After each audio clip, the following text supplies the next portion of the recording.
Hi.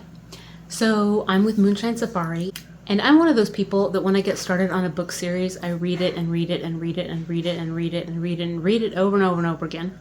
It's just my thing. I started watching the Outlander series a long time ago, and actually the series propelled me into the books. And I love the books. There's obviously a lot in the books that's not necessarily in the show, but that's just the nature of filming. They can't fit everything from the books into the show. Although I will say that the show does a pretty good job, in my opinion. Anyway, so I decided to start doing chapter by chapter, and I'm hoping that maybe things that I notice, other people might not have noticed, and vice versa. I'm hoping to sort of create some discussion around that, and maybe there are things that we can all have a good time with, because I really do like the series. I'm a fan of period dramas and period books and things like that. And then when you add the sort of fantasy of the time travel, love it. So, Standing Stones Book Club. This is Outlander, Chapter 1. And this book came out in the 90s, early 90s. So keep in mind, this series has been going on for a long time. Chapter 1, we meet Claire. Claire is going to be the main voice and perspective throughout the series. That's the person we're going to hear most. Later on in the books, there will be some opportunities for us to hear other people's perspectives. But 9 times out of 10, it's going to be Claire. So as the book opens, it's 1945. And Claire, and that leads to her husband, Frank, are on essentially a second honeymoon in Scotland. Little country sort of bed and breakfast type place, and they are looking around. Part of what's fun off the bat is the way the language is written in the book. It's written telephonetically, so you're trying to hear sort of the Scottish accent through the written pages. I really like that. It's fun for me. So Claire was a nurse during World War II, and she was serving in France.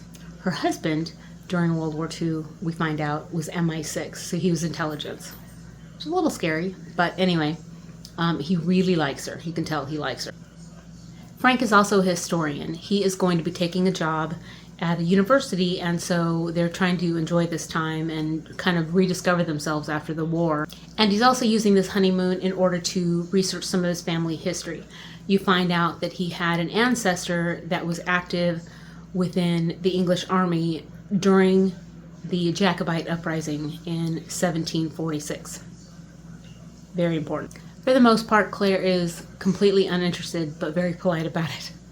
You also find out that Claire and Frank are trying to conceive, and Claire sometimes is a little off-put by how they seem to be received in the Scottish Highlands. Seems like they're not necessarily fans of the English still. It's the first time we hear the word Sassenach, and by the way, I am terrible at pronunciation, so excuse me if I butcher it.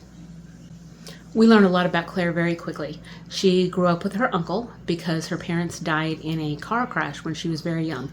Her uncle raised her.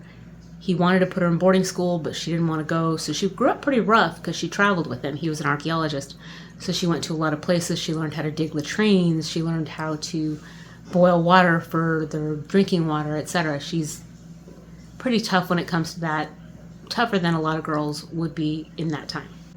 There's a lot of discussion about the superstitions and ideas surrounding the Highlands, and that the fact that the people still kind of believe a lot of that stuff. They talk about somebody who was theoretically buried in a building as a sacrifice, and I'm mentioning it because that kind of comes up later.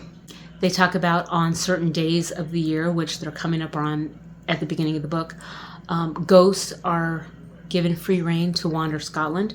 That's very important. And the superstitions even go so far as to find blood on the doorstep of the bed and breakfast that they're staying in, and then seeing that the blood is on several different doorsteps, and it's essentially a sacrifice because nobody else was buried in any of those buildings because they're too new. So it's kind of like the compensation for the gods that since they didn't do the sacrifice in the beginning. Claire is very interested in botany and healing properties of plants and things like that. That becomes very important.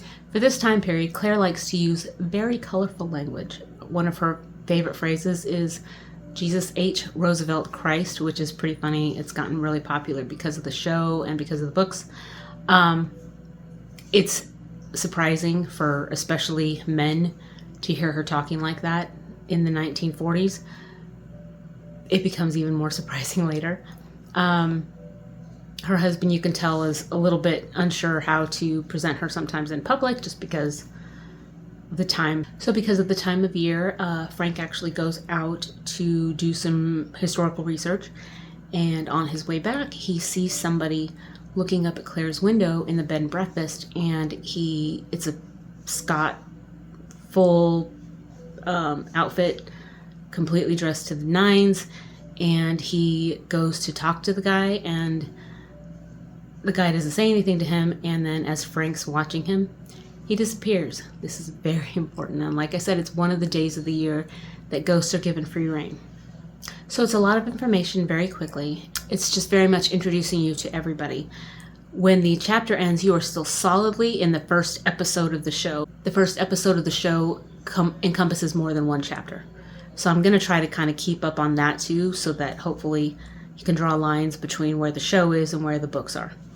Anyway, I hope that's fun. If you have some insights that I'm missing, which I probably am, let me know, because I find that part of it a lot of fun. Let me know your thoughts.